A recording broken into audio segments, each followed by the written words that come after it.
हथ बन्ने हुए ही वो कुछ भी नहीं कर सकता। उदों जो वो हथ बन्ने हुए ही तो उदों थले उतर के आउंडिया हैगा।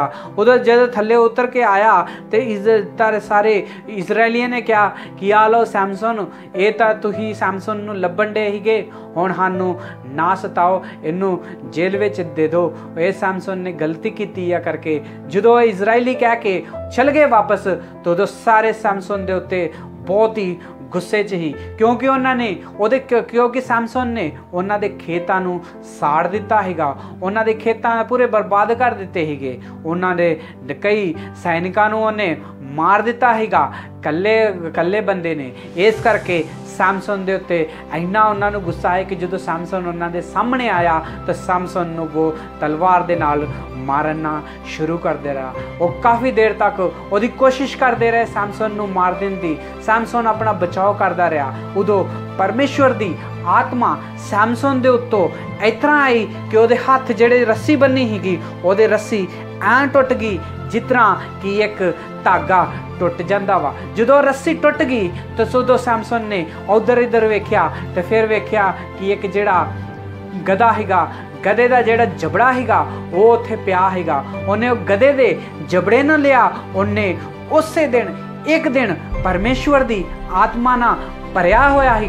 फलस्तीन नूं 1000 जिहड़े हीगे उन्हों मारन आए हीगे, 1000 नूं उन्हें इक्को दिन विच मार दिता। परमेश्वर की आत्मा उहदे नाल काम करन दी हीगी।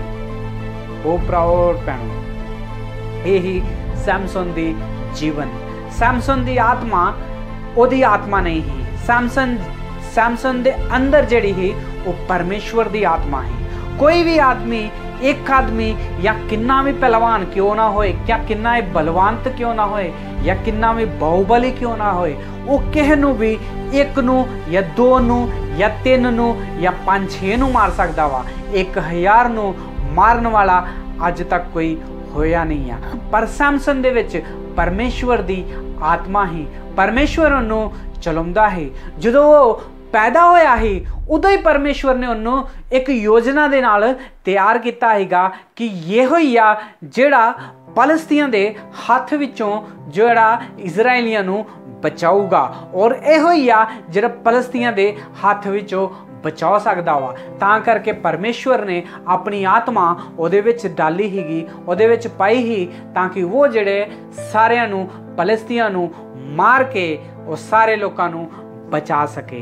तो जो तक वो परमेश्वर दे नाल नाल रहा उदों तक परमेश्वर की आत्मा उहदे नाल जुड़ी रही। ਜਦੋਂ ਉਹਨੇ 1000 लोगों नूं मार दिता उदों सारे लोकी जिन्ने भी फलस्ती ही वो सारे के सारे डरन डै पे सैमसन नूं वेख के, और सैमसन नूं वेख के दूर हो गए।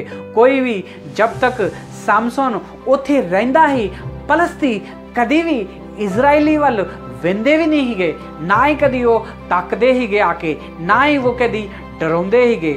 जो सैमसन ने 1000 लोगों नूं नहीं मारिया उदों लोकी आके जिहड़े फलस्ती ही उदों इजरायलियां नूं डराउंदे ही गए, मारदे ही, उन्होंने लुट लेंदे ही, उन्होंने कई वो काम कराउंदे ही गए जिहड़े कि नहीं करने चाहिए ही गए।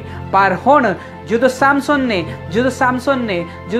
दे विच परमेश्वर की आत्मा आई, परमेश्वर ने उन्होंने 1000 नूं मारन की ताकत जो दी, उन्होंने देख के फलस्ती सारे डर गए और सारे उतों दौड़ गए मैदान छड्ड के। उदों सारे फलस्ती डर गए। फिर जो तक सैमसन जिंदा रहा तब तक सैमसन दे लागे कोई नहीं लग्या, और ना ही कोई इजरायलियां दे लागे आया, ना ही कोई उन्होंने डराउण लई आया।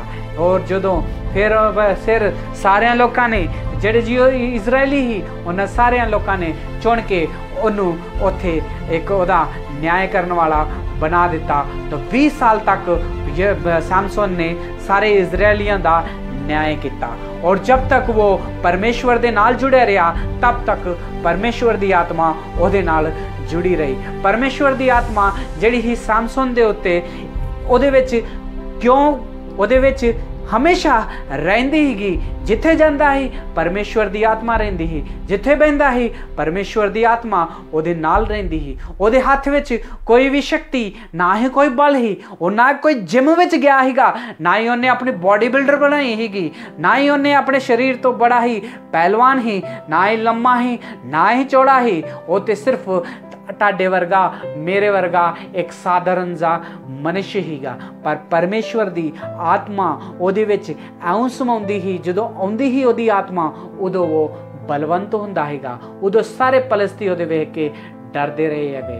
बस उहदा ही डर, सैमसन दा ही डर सारे पलस्तियां दे विच आ गया कि हुण इजराइलियां दे लोगे नहीं लगना, क्योंकि इजराइलियां दे नाल सैमसन रहिंदा वा और सैमसन दे नाल उहदा परमेश्वर रहिंदा है करके